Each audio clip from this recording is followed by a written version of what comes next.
still, so we're going to be cut off at 40 Oh minutes. shit, wait, we gotta pay for this? Guys, ladies and gentlemen, we are live. We are live. We're live. I haven't paid for the Zoom subscription, and Kieran just told me about it. It's like, you're cheap ass motherfucker. So yeah, man, I haven't paid for it. Welcome, welcome everybody. I see 170 people here, ladies and gentlemen. I just want to let you know that I am Cagy if you guys don't know me. The #1 YouTuber in the world. And yeah, this stream is brought to you by Wax, ladies and gentlemen. My streams are sponsored by Wax. My juice team as well. My guild is sponsored by Wax as well. So if you guys want to hit us with a follow, the #1 guild in the whole Web3 space, the #1 guild, without a doubt, ladies and gentlemen. So make sure you guys follow us. Now, you guys are probably here because you heard that Kieran was talking shit. Kieran is the CEO of Illuvium. And let me break that down real quick. Illuvium, maybe he's better at breaking that down. But right here, you see, join the fight for ETH. This is basically kind of like a Pokemon-like game. It also has an open world, and it also has some type of land gameplay. All those three games come together, and Kieran is going to explain a little bit more on that. And then we got Star Atlas right here. He was talking shit about Star Atlas, and we got the CEO of Star Atlas down here as well. Star Atlas is a space exploration game. If you guys seen something like Star Citizen and all of those cool games from the past, now we're bringing those games into Web3, ladies and gentlemen, and Michael Wagner is in charge of this project. Now, Kieran has some questions, and I'm sure Michael Wagner is ready to answer those questions. All right. Now, let's start with Kieran. If you can break down your project and let us know what your project is all about, man. Yeah, for sure. Thanks, mate, and appreciate you putting this on. Even at midnight, it's very good for Web3, and I think it's going to be good for everyone listening. You just touched on it. We're a universe of 3 games to start off with. There's Arena, which is the auto battler component. We then have an open world component of the game. That's where you basically go out and capture the creatures that you use in the auto battler. And then, as you touched on as well, we have a land-based game, which is more an idle clicker city builder type of game, and that's primarily the function of that is to generate and provide fuel to the people who are playing the main overworld game. And that's how you go and capture alluvials and stuff like that. So very it's like a amalgamation of Pokemon / team fight tactics. Perfect. Yo, Wagner, what about your project? Your project is a massive project. I know you hit a Kieran back by saying, yo, your game can be a mini game in our world. And, I kind of see it that way, but, Kieran doesn't see it that way. Now, jump into your project and explain to people what your project is all about. Yeah, of course. And Cagy, we didn't get the pre-approval for the Wax promotion there at the beginning, but since that's out of the way and we're going, and we love what you do at the Juice team, really happy to be here. So thanks for putting this together. Kieran, again, happy to have this conversation with you here. I do hold the integrity of our company and of our project to the highest standards. And so I think it's important that we kind of clear the air and get down to the facts of what's going on, what we're building, and what our vision is. So as to what is the vision behind Star Atlas, I would start by kind of clarifying that it's founded by 4 members. It was conceptualized in 2020. 3 of the co-founders, so Danny, our Chief Product Officer, and Jacob, our Chief Technology Officer, and myself, we've worked together now on multiple Web3 startup companies, working at my previous company, which is called Tokes. That was launched in 2016. And Pablo's the 4th co-founder there. He's our Chief Revenue Officer, and we brought him in on the tail end of 2020. But the idea here that we conceptualized was bringing a AAA quality, grand strategy, space exploration, massively multiplayer online game to Web3. And so it's centered around space exploration, territory control, political domination, and it has all of the attributes of a AAA MMO. So character progression, leveling up, loadouts, skill trees, And of course, all of the dynamics and gameplay mechanics that you expect. So missions and quests, and naturally for us, being experts in all things cryptocurrency and blockchain, we brought many of the financial mechanics that are available through things like NFTs, through crypto native economy, using both the governance token in Polis and our digital currency, our native in-game currency, which is Atlas. I think one of the core distinguishing characteristics of what we do is building a lot of our game logic on the blockchain as well. So actually abstracting that from the game engine and delivering that on the Solana blockchain. So we build an Unreal Engine 5. We were part of the early access program there. So we've been building in UE5 now for about 10 months or so. And one important thing, though, that I do want to clarify is that Star Atlas as a game and as an MMO is really just the centerpiece of a much larger vision. And so this is where we enter into the world of the metaverse.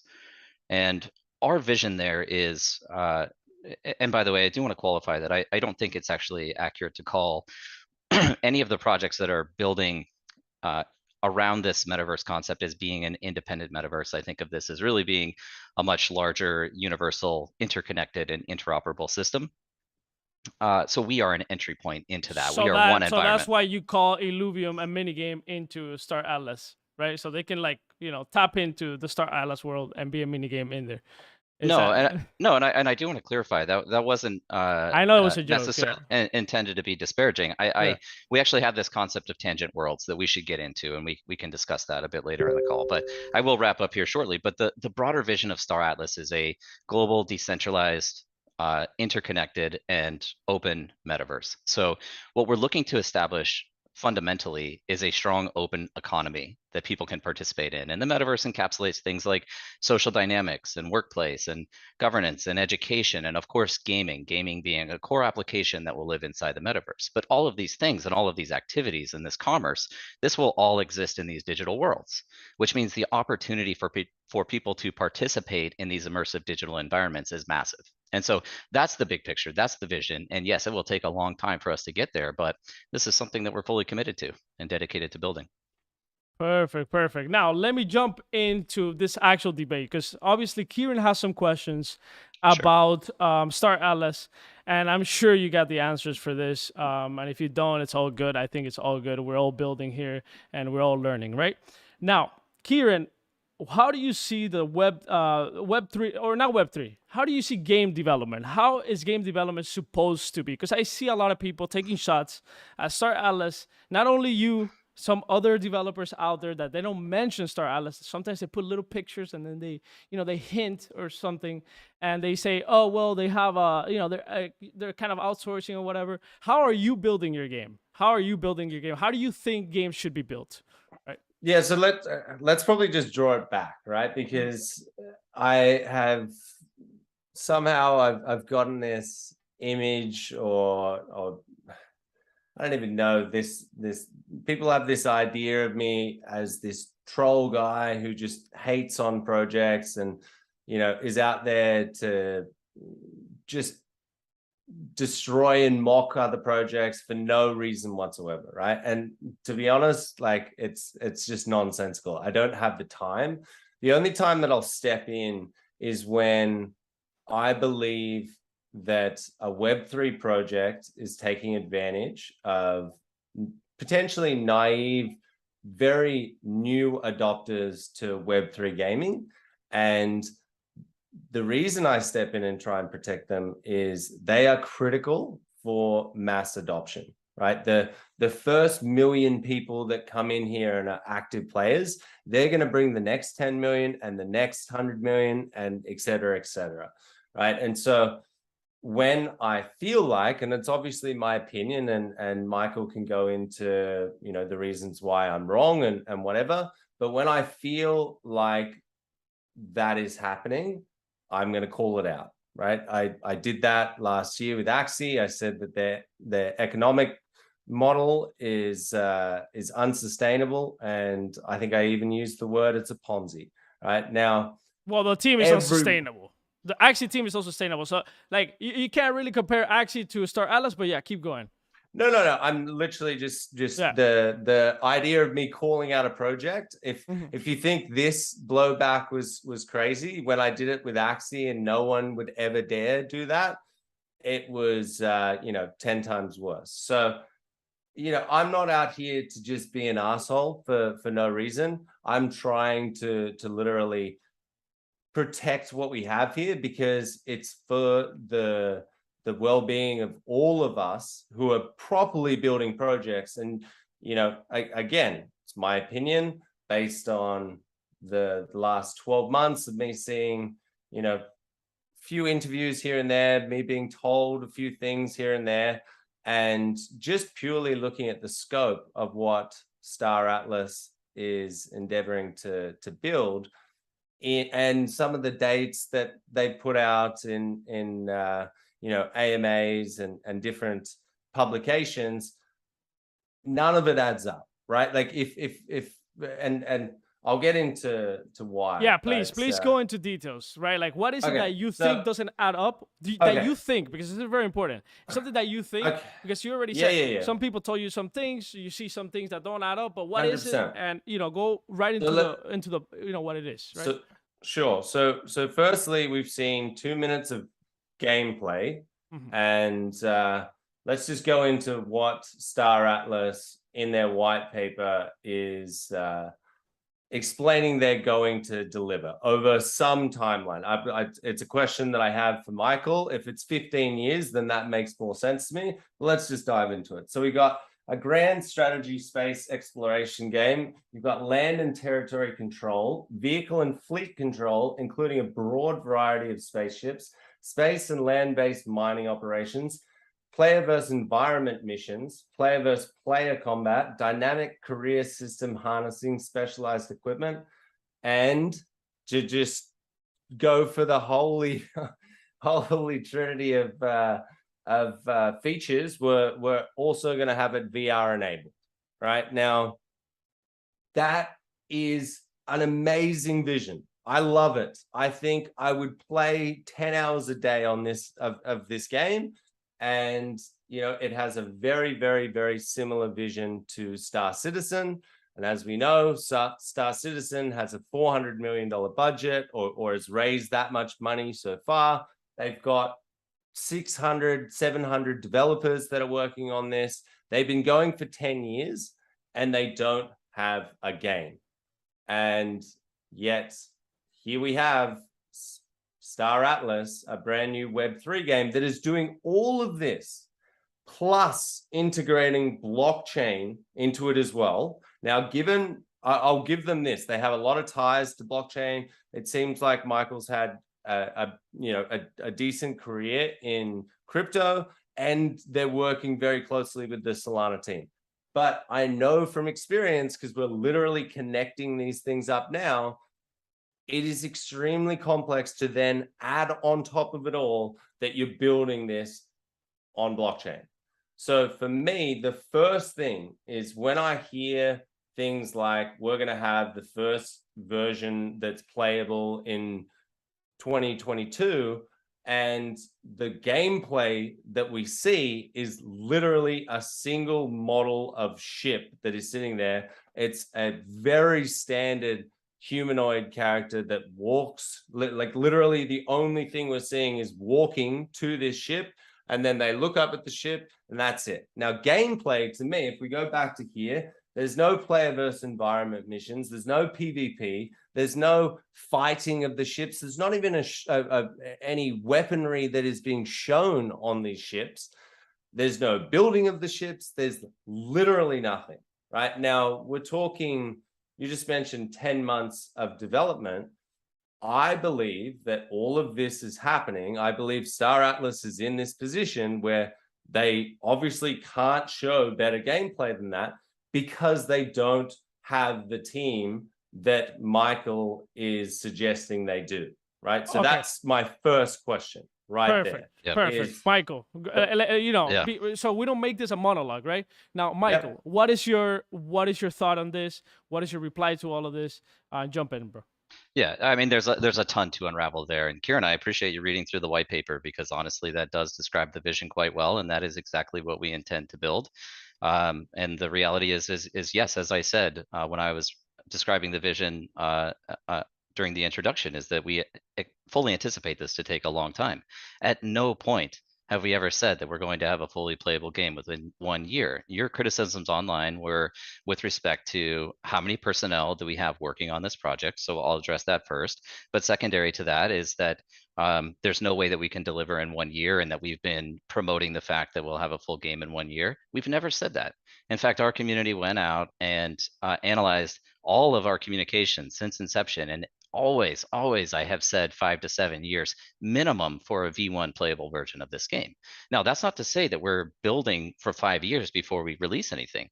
We are releasing modules, which is what the showroom is intended to be. Now, I can explain what the timeline behind that is and how we're developing out our content production pipelines and what goes into releasing that, how it's not just purely an environment that people can engage in, and how many assets are in there, and how many ships are in there, and how many character models are in there.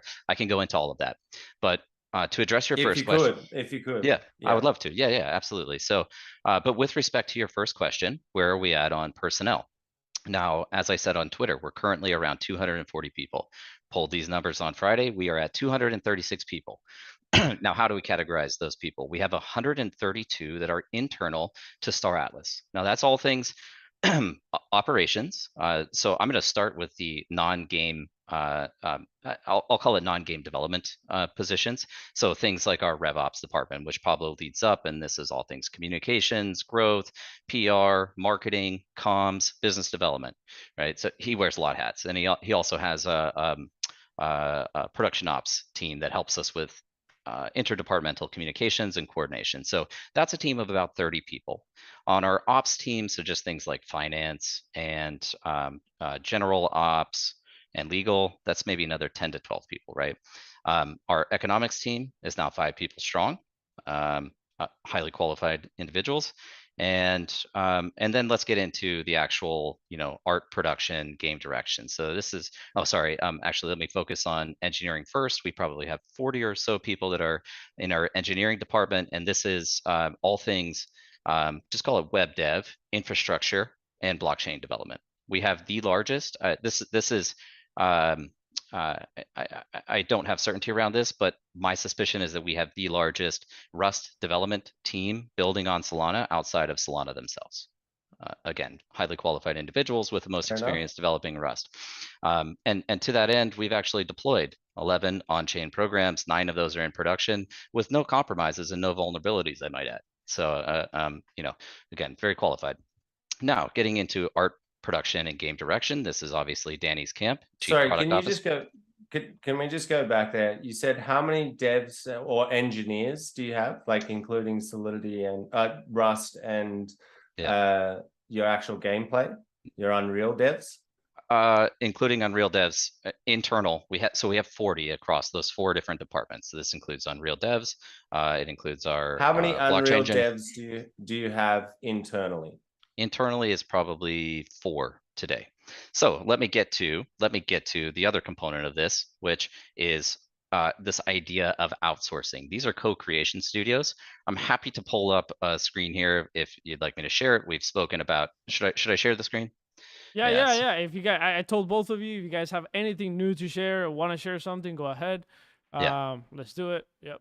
I have a bunch of content here we can run through if we want.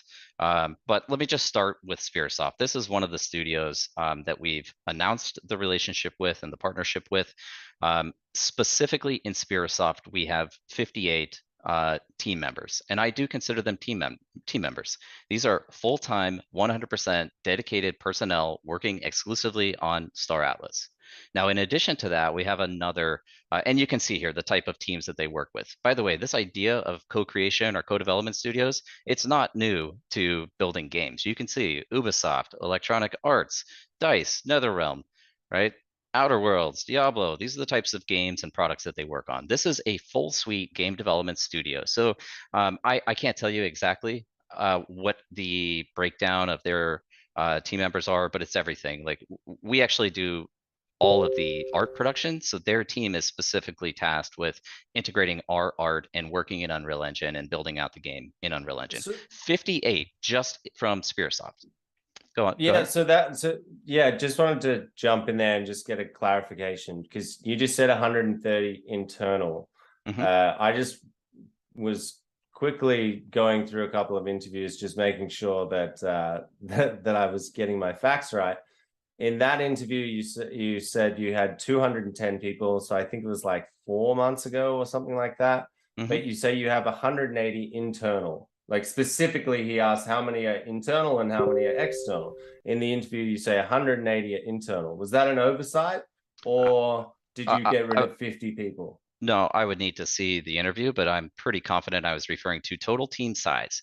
I've always referred to total team size, and this is inclusive you specifically say outsource is 30 people. I mean, I'm not going to get into like literally video by video, but like we can do an after debate thing and I can send that video in. But I mean, and that was literally the first video that I looked at. So anyway, like that's a thing, but I just wanted to know, because it speaks to my narrative that these team numbers, I wasn't actually, what I was really like, what really irked me was when I found out that you were doing outsourced development. What I liked to see was that you were upfront about that. But I don't think it was like, maybe clarify this. Was it your initial plan to build internally and not outsource any devs, or what, or did that slowly turn into a plan? First of all, again, just on the 180 number, I'd love to see the interview that you're referring to so we can get clarification on that. I've always referred to total team size, so we can take a peek. But in terms of scalability, it was indeed always part of our plan to be able to scale as rapidly as possible. What's the best method of doing that? It's hiring the most qualified teams from around the world to work with us directly. The only way you get to approximately 240 people over the course of, now we've been around for what, 19 months, but realistically, most of last year was about presenting the vision and laying some of the fundamental and foundational pieces of game development. So our hiring didn't really start until, excuse me, our recruiting didn't really start until like late Q3, early Q4. So the only way you get to 240 people in less than a year is by utilizing some of the best external studios in the world. So it's a very successful and attractive we methodology. have done that, so I don't like so that. You doesn't recognize make sense. it. Yeah, so you recognize that it's a solid and sound strategy for growing a team. No. As in, I'm saying, sorry, to clarify there, it is possible. Illuvium has done that. We have outsourced 2 environments to 2 external teams, very transparent about that. We've got about 12 people working on each one. But when we quote our numbers, that's our internal team. And we built it in maybe 14 months. So maybe your statement of you can't do it in 12 is correct. But certainly, you know, we don't have half of our resources coming from external studios. Sure. And that might be your approach, and I fully support the approach that we're taking, which is working with teams like VertPaint. You see on screen, this is one of our ship models. You know, to us, we do all of the game direction and art direction in-house. So in terms of this idea of outsourcing, well, we're still leading the game vision, and we do utilize third parties that are have exclusive contracts with us in most cases, where we're engaging with their entire team. In which case we can engage with, you know, anywhere between, call it 4 and 20 people in a team that is competent at working collaboratively with themselves, because that's what they do all the time.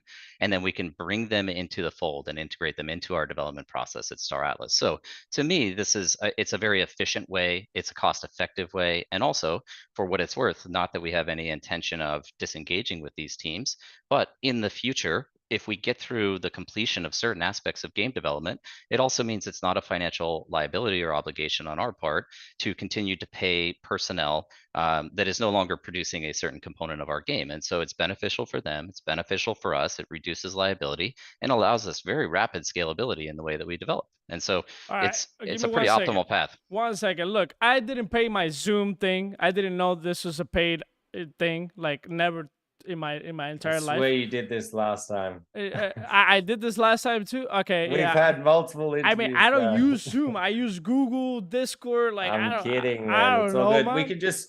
I think we can. I think you've got 7 minutes. If you've got $60 on your credit card, you can. Yeah, that's what I'm trying to now. do. But my thing is saying right now, like $2,000. All right, no, wait, 274. Okay, here we go. Check out.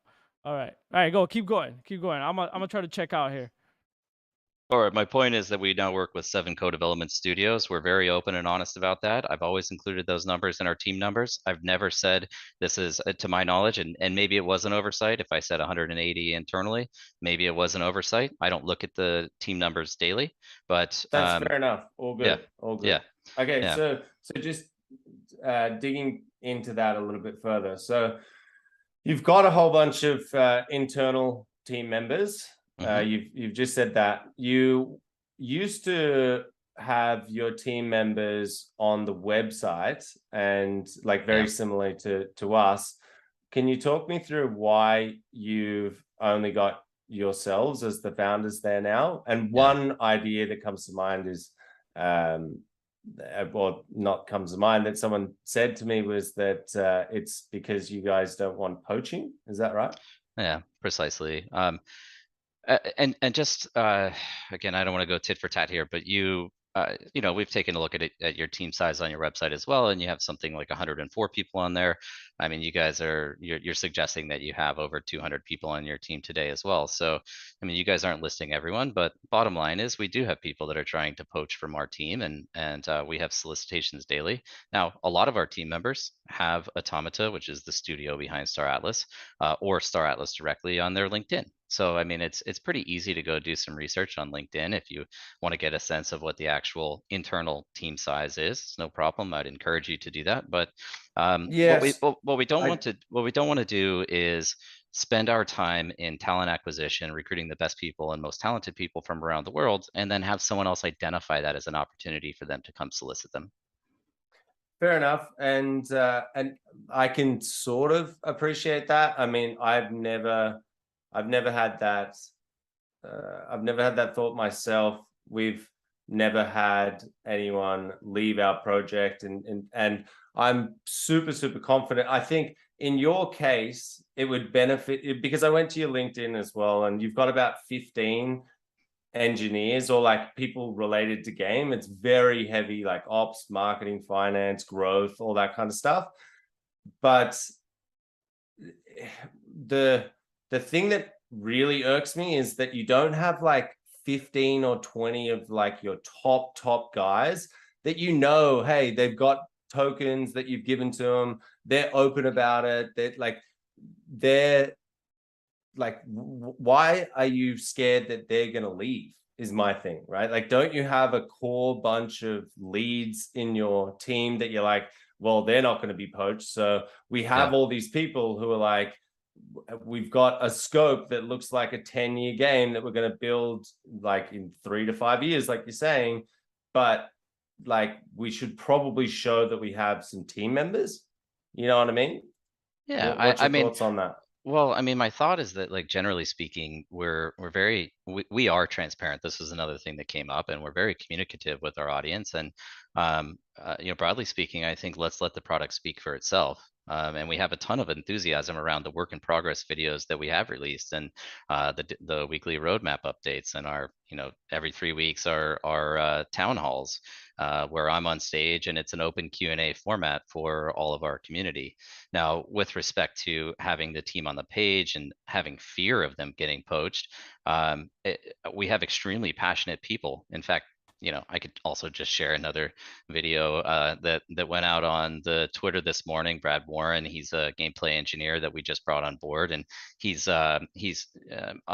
giving a demo of our flyabout map, which shows ship physics and navigating through this course. And he talks about how passionate he is about the project. And they all are, and they're all dedicated, and they're all financially incentivized through a very comprehensive total comp plan that we have, which includes short-term incentive plan, long-term incentive plan, stock options, token rewards, as well as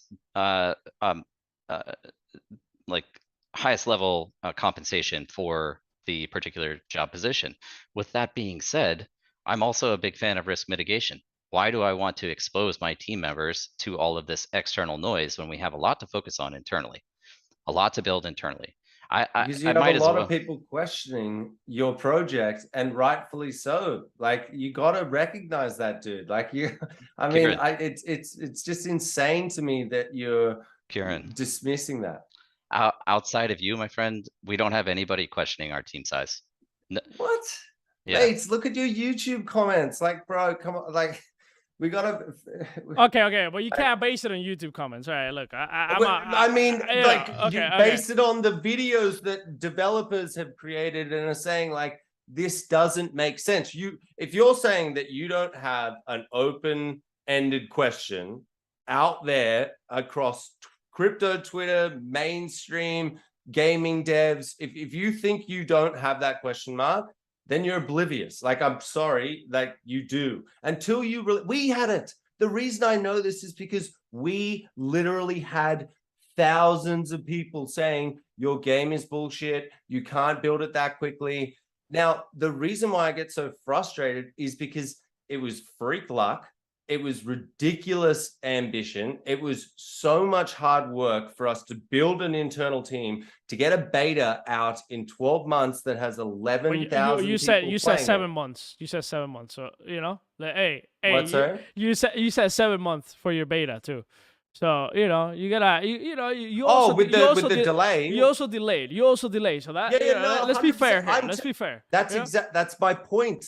My point is literally, I was you, right? I was this guy that didn't understand the scope of these products, and I overshot it, and I said, we're going to do this. And people rightfully said, you're a crackhead. That is not going to happen. Now, we delayed it by 4 months. The thing that worries me with what you're doing is your scope is like 100 times bigger than ours. Your team is half the size internally, and again, the whole website thing, like, you can go to our Discord and you can see more active people than what we have on the website. That's not an updated website, and that's the deal there. But again, we're talking about us having a product which 11,000 people are playing. You've only put out this tiny, like, you're calling it gameplay. Gameplay is the 7 things that I listed that you're actually going to be doing inside of Star Atlas.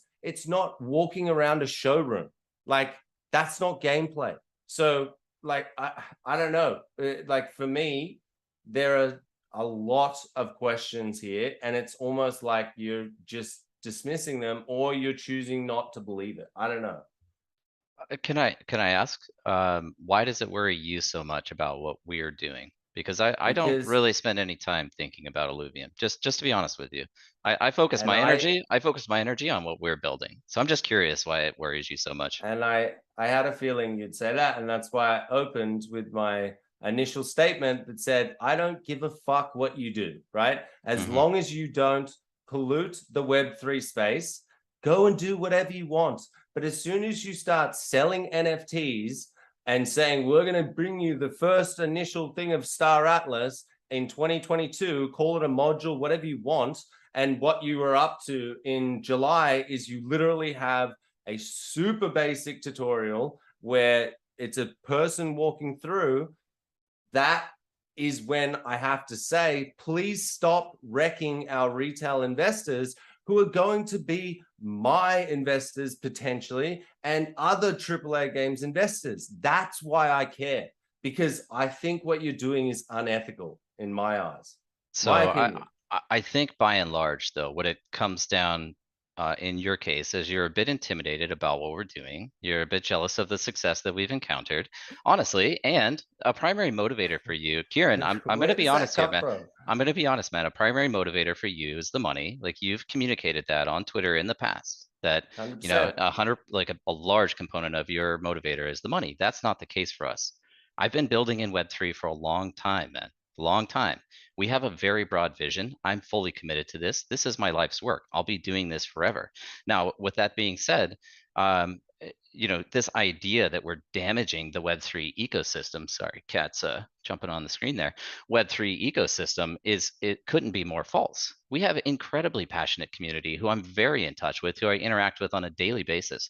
By the way, big shout out to the Star Atlas community. You guys have been incredibly supportive in Discord, especially over the last couple of days in the face of this controversy. So our people are very passionate. We just hosted an event a month ago that we called COPA, the Council of Peace Assembly. And this was dedicated to guilds or DACs within our ecosystem. We had 39 submissions from guilds. We could only select 15 to provide a presentation. This was an 8-hour event that we hosted in Discord. And do you know how excited our community is? What they understand is that, yes, this is visionary and that they're participating in a component of gameplay, even though the game doesn't exist. They're participating in strategy today. We have an enormous amount of innovation going on across our ecosystem. People that are developing applications and products like the club's pit stop application, which directly interacts with our current gameplay feature, which is called Faction Fleet. And that does live on our website. And that is a Web3 native application. That's an on-chain program that we wrote for gameplay that provides utility to our assets. So we are not damaging Web3. In fact, we're recruiting an enormous amount of people into Web3 and some of the most passionate gamers. Now, we're not exactly targeting the traditional gamer yet because we understand we don't have the AAA quality, fully immersive, full gameplay modals available that they want to play. We know that we need fun, entertaining, engaging mechanics to be able to recruit them into this space. But we will get there. Right. So what we're focused on today is ensuring that we support the community that supports us now and delivering utility to them and delivering utility to our assets and giving them the best experience possible. And if that's through communications, call it marketing, call it whatever you want, we are interacting with our community on a daily basis. Daily basis. I'm in Discord every day. Not doubting that. Not doubting that for a second. I completely agree. Let's move on then. So obviously, we'll have to agree to disagree on that. Sure. Part of why I think you're damaging the ecosystem is, and I'm very open about this. I'm very open about this with a lot of games. But you guys sell ships before there's a game, right? Now, if you're saying the game's 3 to 5 years away before you're actually out there battling and going and building these other ships and whatever, that alone, after you've gone and raised a $10 million check size, how much have you raised in total now? So we've sold over $200 million worth of ships. Jesus Christ. Okay, so you've gone and sold $200 million worth of NFTs, right, for a game that's going to be available in 3 to 5 years. And my problem with that is you've gone and done sales to businesses or VCs like Animoca, right? So Animoca are sitting on $3 million. I don't know if they bought more or sold some or whatever, but they're sitting on $3 million worth of Star Atlas ships. The equivalent of that would be if Framework went and bought $3 million worth of our tier 5 alluvials. You know what would happen? Our game would be fucked. It would be pay to win. Literally, if you get in early and buy these ships, you're going to. But wait, $200 million is nothing for a game of the scope of Star Atlas. I'm just saying. I don't know. You know? I didn't dig very deep, but what I'm saying is you're literally selling ships to VCs. Like Animoca starts Star Atlas when everyone else does and has $3 million worth of assets. How do you even balance that? Like, how, if I'm a player coming in, and second part to this is it's an MMO. So I'm trying to work out, like, an MMO, I've played probably 7 of the largest MMOs growing up, and I'm obsessed with them. It's all about the journey, right? In your case, a lot of that journey would be going and crafting and building these ships. But you decided to not go and raise money and then do a TGE where you raise more money. You guys decided to double down and start selling these ships, even though it's going to screw with the balance. I'm just what? Okay, so no, can you explain that? No, I mean, think about what you just said. $3 million with respect to over $200 million in sales today. That Keep in represents mind, I less than. just put just before you go on there, I just pulled out a single thing. I don't know Sure. how many ships you've sold to VCs or whatever. Like I'm saying, pre-sales, there's been $200 million. It doesn't really matter who it goes to. I just thought I'd pull out Animoca. Yeah, yeah. But I mean, anyway, there's several inaccuracies there. So let me first start by saying that Animoca Brands is not a VC. They're a foundational player across the Web3 ecosystem. They support a lot of products. They also develop an enormous amount of games themselves. Yatsu is a preeminent figurehead for Web3 itself. Like I can think of few people who are more respectable than him in the space and the vision that he espouses to the community. So Animoca Brands is not just some VC. They develop infrastructure, they develop relationships. They're part of Sandbox, another relationship that we have. So how I does don't that think have it's any relevance to them playing in the game with $3 million of ships and another guy comes in on day one and goes, hey, he just wrecked me because he's got a starship that is blasting me out of the park and I have to go and build my ship like a normal MMO experience would be. well, again, I mean, you're misinformed on the way that the game is played, which was my original comment to you on Twitter, is that unfortunately, I think you're a little bit ill-informed about the project overall, and I do believe that we're collectively building this Web3 space together. You don't hear us out there disparaging other projects without actually doing some research on them on social media. So, what I'm trying to do is educate you on what Animoca's role is. And you called them a VC, and I said it's inaccurate to call them a VC because they do a lot more than that. Now, yes, other people have been buying ships from us. A lot of people have been buying ships. And whether they're VCs or not, where we see one of the biggest opportunities and where we see most of the collective capital right now has nothing to do with venture capital. It has to do with player guilds who are operating these assets. And guilds are massive in MMOs. You said yourself, you played some of the largest over the course of your 100%. life. So have I, going back to EverQuest and Asheron's Call and Dark Age of Camelot and In Warhammer EverQuest, could Online. you go and buy your full suite of armor and weapons before the game even started? Could you EverQuest do was that in WoW? EverQuest was 1998, Guild man. Wars? Are we Guild not in a Wars? Are we not in a different era? No, we absolutely are. But I'm saying the precedence still lies that if you sell a whole bunch of assets pre-game, it's going to affect the balance. Like, I don't understand how, like, maybe you have a magic potion, but Yeah. Yeah, I mean, it starts with the way that we define risk zones throughout the games and the faction system that we have in place, which is very much a rock, paper, scissors, right? So advantages, disadvantages, pros, cons, depending on where you operate. And we also have 20 plus different career paths in the game, and there's character progression and leveling up. And as I said, loadouts, all of these things impact balance. And also, one of the fundamental levers that we can pull on in game balance is the underlying economics.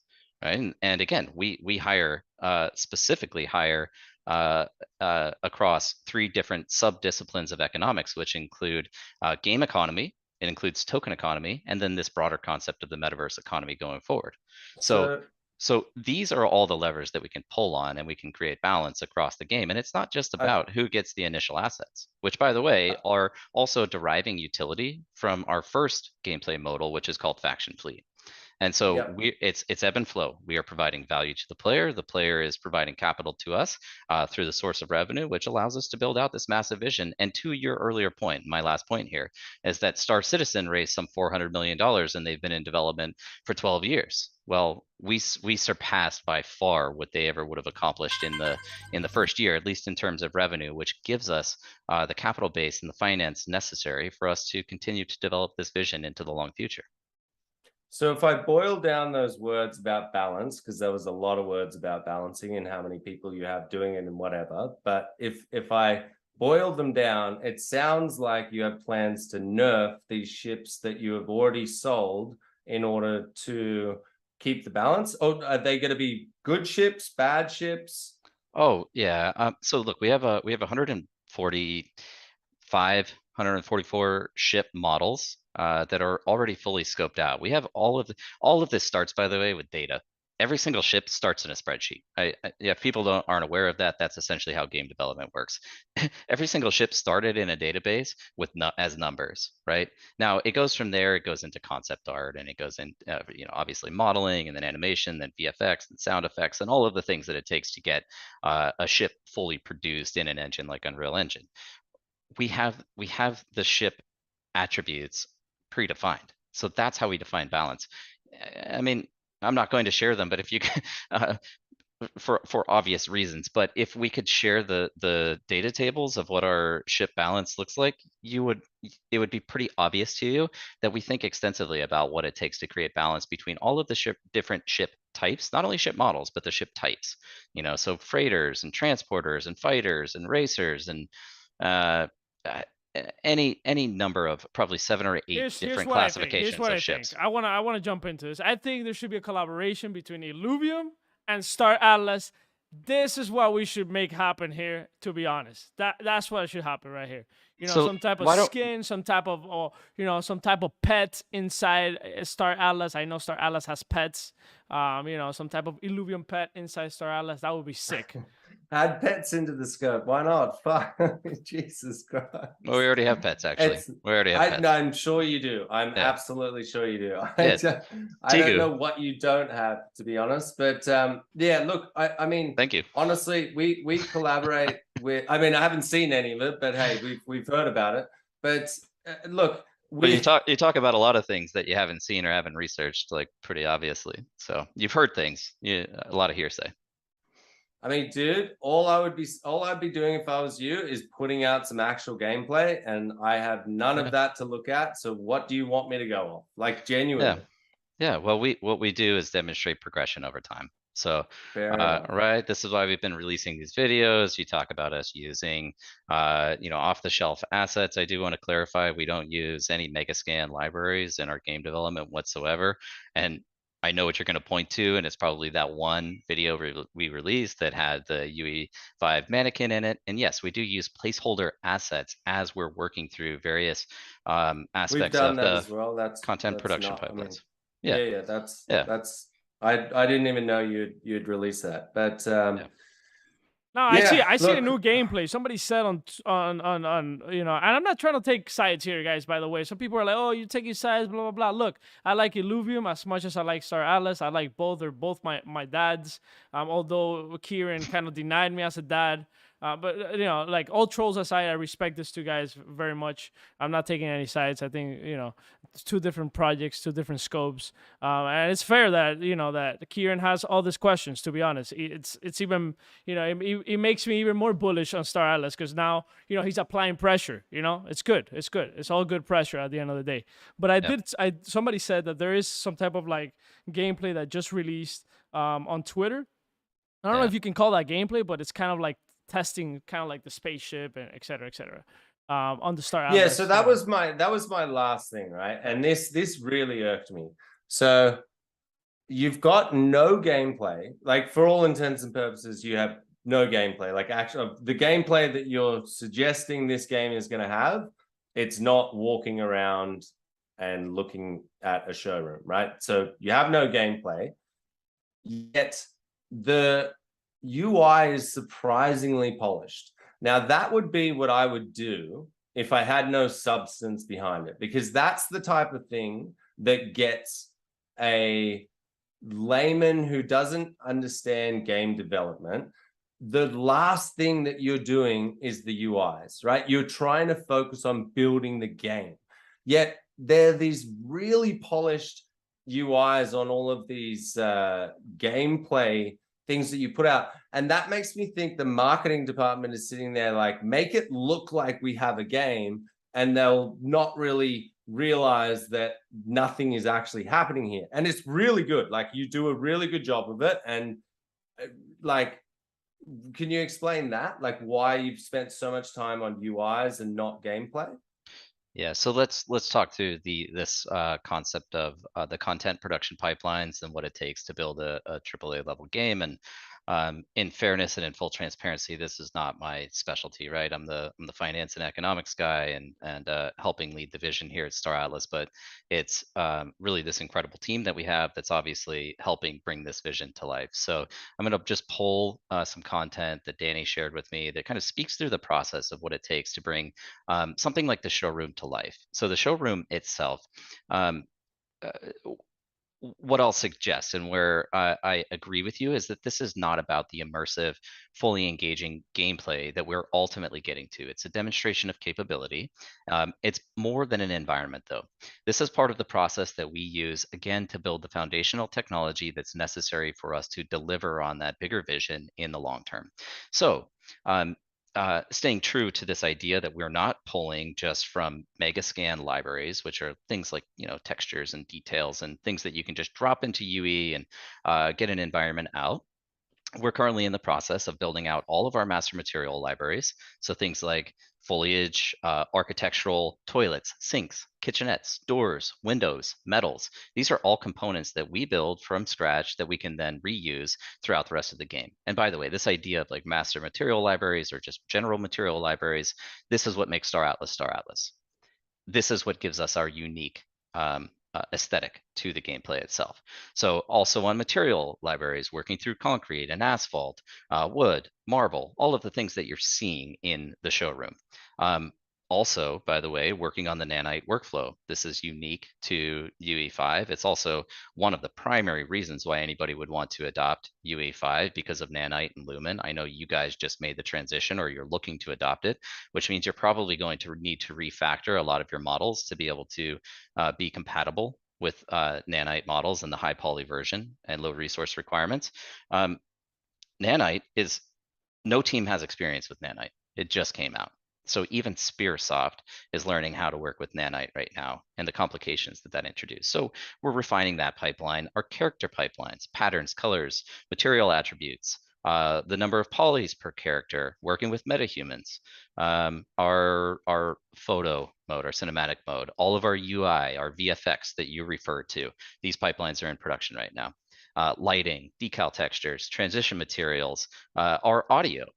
Which is both material and spatial audio. I'm struggling to find the relevance to this answer. I asked you why you have gone so hard on your UI. Your UI is like 20 times further ahead than your gameplay. And my thing is, if you look at my overworld, the UI is a piece of shit, right? Sorry, Florian, if you're listening. And it's because we're using basic shitty elements because they don't matter. What matters is movement. It's things like dynamic, actual, like, I mean, the point of this is that we don't take your approach because we do want to build AAA. And so it means that all of these components that go into the foundation of what we're building require expert detail and attention to precise detail in how we build. And so these content production pipelines are the fundamental component of all of that. And until we get those done, we're not going to roll stuff out. Now, you might have identified the UI component, but if you were actually walking around in that showroom, what you would see is that the cracks in the concrete are real and they're modeled and they're not a texture. What you would see is that transition materials are customized specifically to us, that the locomotion engine that we use, well, Lyra is the base locomotion engine in Unreal Engine 5, has been customized to our characters. The things like physics of ships and movement and sway and camera, those have been customized to us. Now, you might not see. Where are we seeing that? You're not seeing it. That's the entire point. You see it. I'm saying, by the way, people like me, people like me who are building games, right? People in mainstream are saying your movement of your character is janky as fuck, right? Instead of fixing that, but what I'm saying is, like, this is what we're working on. Your UI first approach is it's to not tell UI people.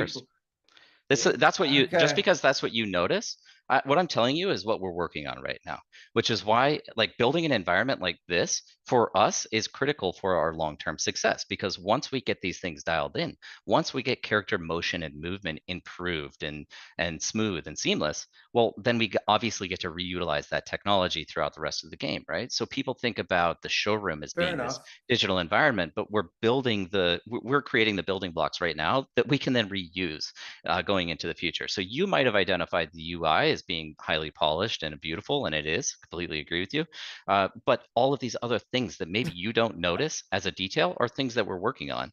And I'm explaining right now what it fair is that we're working fair on. enough. So I guess my counterpoint to that is, if that's the case and we're 10 months in, are we a little bit ambitious thinking that 3 to 5 years you're going to have some playable PvP battles with ships going and raiding other towns and stuff, when you've got a janky model that's running around a well set dress and good UI in 10 months when you have 200 people working on this?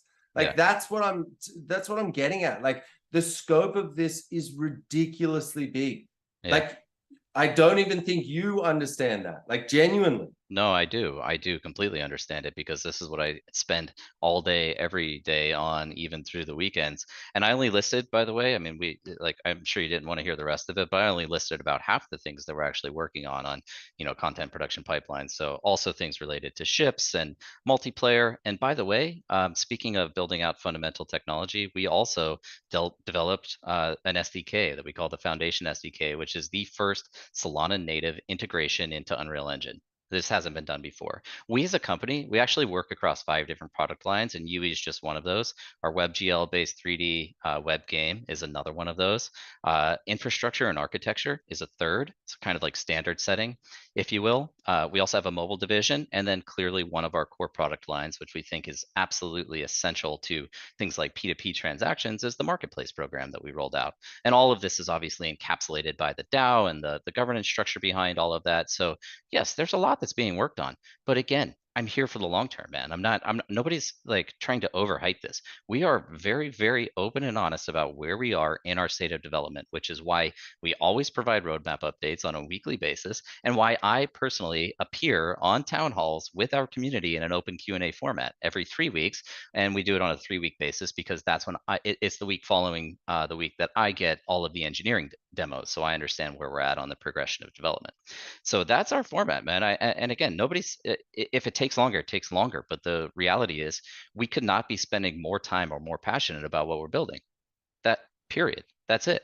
Right. And we're not trying to overpromise and underdeliver. We're doing the opposite. We're trying to underpromise and overdeliver. That is our goal. I mean, I get that, right? Like, it's surprising. I think the narrative has changed a little bit as you get further away, and I know so is ours, right? Like, it's easy for it to do that. You add more to the scope, all that kind of stuff. Saying, in interviews, we're going to get our first module out of real gameplay in 2022. That's no chance going to happen, right? Like, that's not even close to going to happen, and that's my problem. You're sitting here saying, yes, it's going to be 3 to 5 years. We're not over-promising, but then there's been videos which people have shared with me, like my game devs, who go, what industry are we in here? Like, you can be a VC and just put a trailer together and then say you're building things in a space game by 2022. It's like, which one is it? And I don't know. I don't want to go into the whole detail of, like, let's go through each video and what you're saying. If you're literally out there saying to people who've spent $200 million that they're not going to be able to play those NFTs in potentially 5 years, then too good, right? Your narrative and your marketing is so good that people are willing to bet on a IP coming out double as fast as a game that's got double the resources and 10 times the experience. Too good, right? Like, that, you win that battle. But I just don't think that's the case. And I don't think if you went and asked the purchasers of that $200 million worth of NFTs, I don't think they would know nor appreciate that it is now potentially going to be 5 years before they can use those NFTs. Okay. And I don't mean a little screen game, like a browser type game. I mean your MMO. No. Yeah. As an investor, Cagy Jan right here. I went into Star Atlas knowing what I was going into, just so you understand. And there's a lot of people like me. And I was very clear. I even played Star Citizen to compare on live. While Star Atlas was selling spaceships, I played Star Citizen so that people could see, hey, this is what it takes. these people took 10 years. I gave people perspective. When I was talking about Star Atlas, I knew what I was going to, and I think a lot of people in Star Atlas have that vision where it's like, we don't care, we want to make this game happen because this is a massive, massive vision.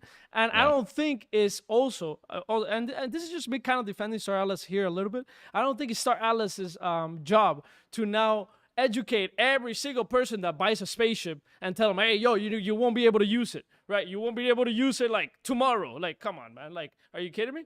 Like, but we do actually. They gotta believe in the vision too, Yeah, and that is, I would say, by and large, just again, I'm very interactive with the community, and that, like, I think people do understand this, right? And we've been very consistent in our communications. Now, have we missed timelines? Have I overestimated? Sure. Like, fault me for that if you'd like. We are ambitious and we'd like to hit certain goals and certain targets, and maybe we underperform at times, but that's not for lack of trying. It's because we operate in an incredibly complex space. To your point, not only is it very innovative and difficult to build a AAA quality game, but couple that with the fact that we're building all of this on-chain logic, that we're building multiple smart contracts to interact with the game economy, with the game logic itself, right? Layer that into infrastructure and architectural development of tools that are necessary so that you can play seamlessly with crypto in Unreal Engine. Like, these are all challenging things. Now, the way that we develop our development methodology is, again, clear and consistent communications and what our objectives are and best estimates for timelines. We've always said, by the way, these are projections. There's no guarantee that we hit these dates. We're not promising we hit these dates. We think we can do it in this time, but it's very possible and probabilistic that we will miss timelines, especially from time to time. However, how we develop this out, where we provide consistent value, is first and foremost, hey, we launched Faction Fleet. This is a place where you can utilize those ship NFTs and start earning today. Play to earn economy is activated now.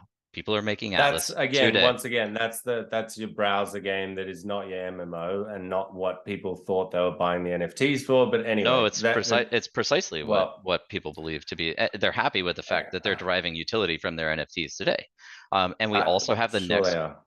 Like, people are incredibly excited about our browser-based game as well, because we have a release of that that should be coming this year. Operative word, should be coming this year, and I'll just qualify it again. But that should be coming this year, and it's also immersive, and it's 3D, and it's territory control, and it's the next step, right? But we've always said, by the way, I've been consistent. This is 5 to 7 years.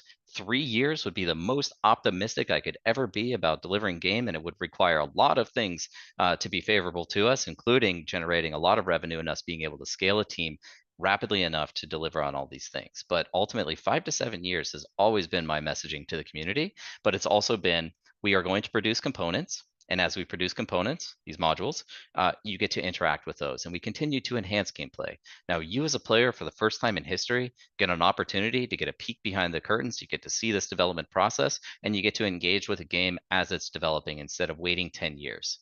Starfield looks amazing, by the way. And that's a game that's been in development for 10 years. So we are not naive to the fact that these things take a long time, especially with the added complexity of the way that we build on-chain mechanics. But obviously, our goal is what our goal is. The vision is not going to be reduced. It's probably only going to be expanded over time. And in my opinion, we've been executing quite well and delivering. Fair enough. Now let's put an end to this. All right. Illuvium, what is next for Illuvium? What is next for Illuvium? And then Star Atlas, what is next for Star Atlas? Let's put an end to this. I think my perspective here is that you guys are both building in different ways.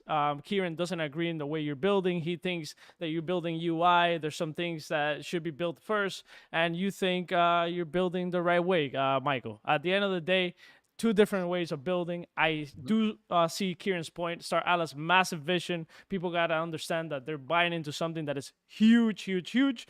But nonetheless, I am down to stick by Star Atlas. I don't care. I want to see this through. Nobody's attempting this, and nobody has a better, nobody's better position to make a massive vision like this happen. There's a lot of them out there saying, I tell you what, if you could pull it off with where your token price is now, not financial advice, but every investor is going to be a very, very rich man. But I obviously I have my reservations and doubts.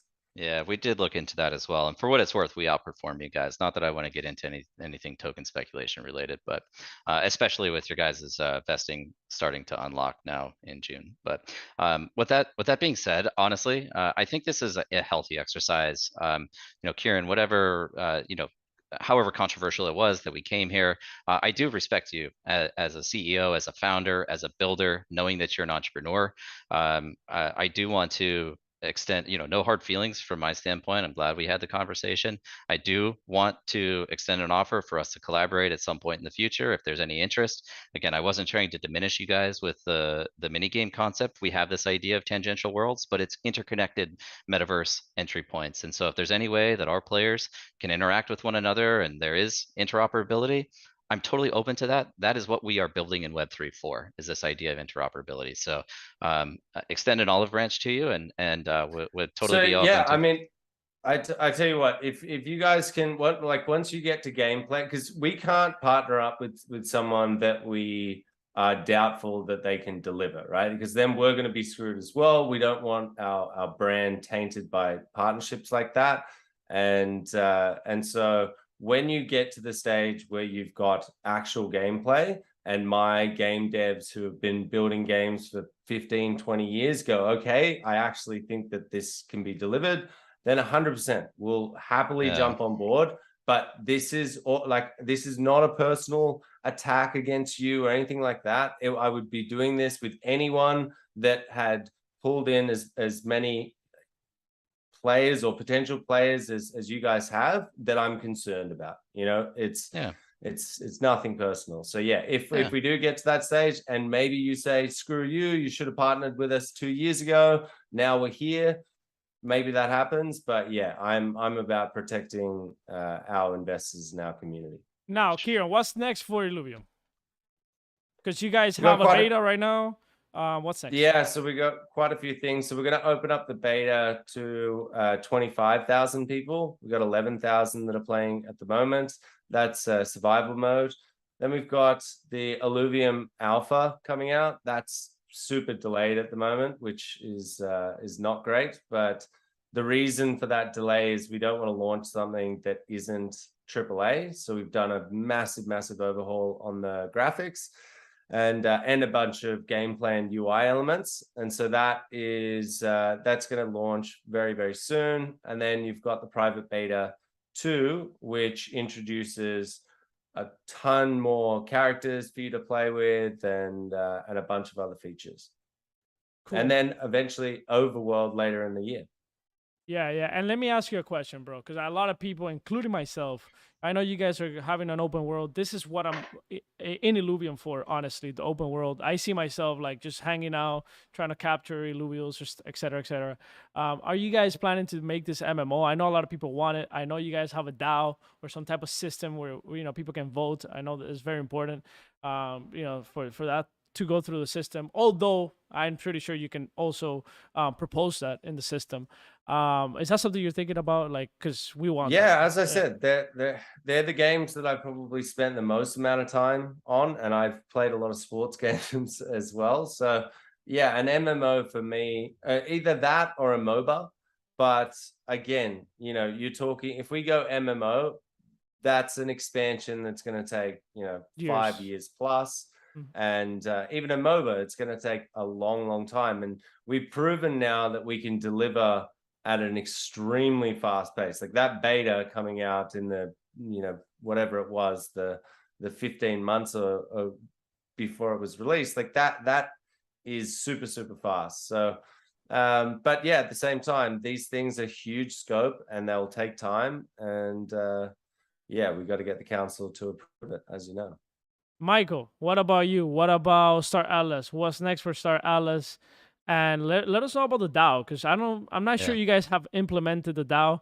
And this is something that we can go into another conversation about, right? Because there's two different theories about when to launch a DAO. Some people say you don't want to launch a DAO too quick. If you launch a DAO too quick, you might, take your game in a different direction, or your project in a different direction before you even get the foundation.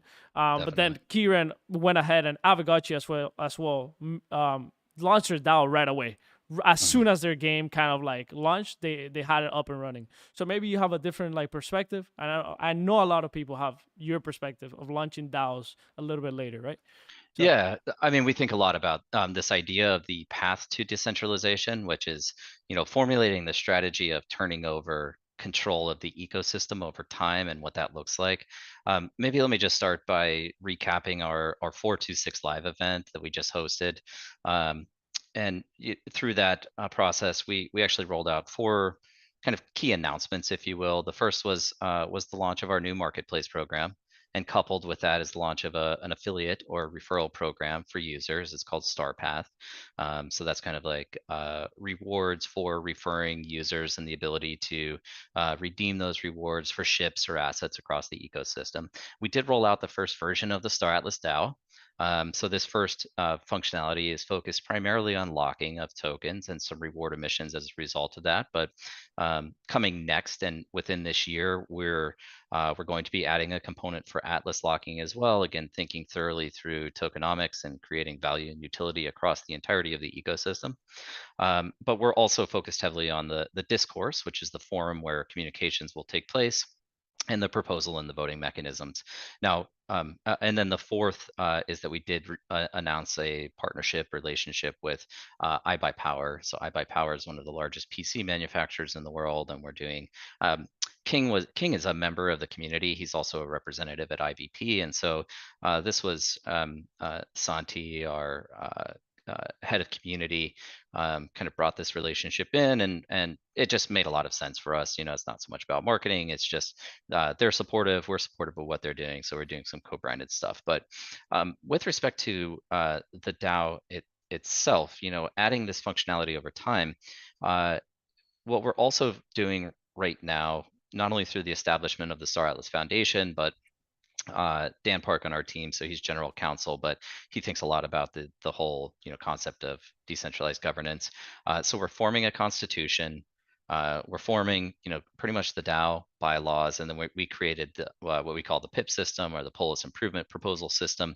And it's through this process that new proposals get introduced and ultimately ratified, and we make any changes necessary to the protocol. So this, to your point, could be an entire extended conversation around philosophy of decentralized governance and what the implications are for a project. Our broad approach is to provide less control to the user initially, because it is a big vision. It's going to take a lot of coordination. It's going to take a lot of time. We kind of need the authority, if you will, to develop this in the fashion that we feel is most appropriate, but communicating openly with the public. So, and then we'll make some continuous improvements to the marketplace. That's just from the last 426 event.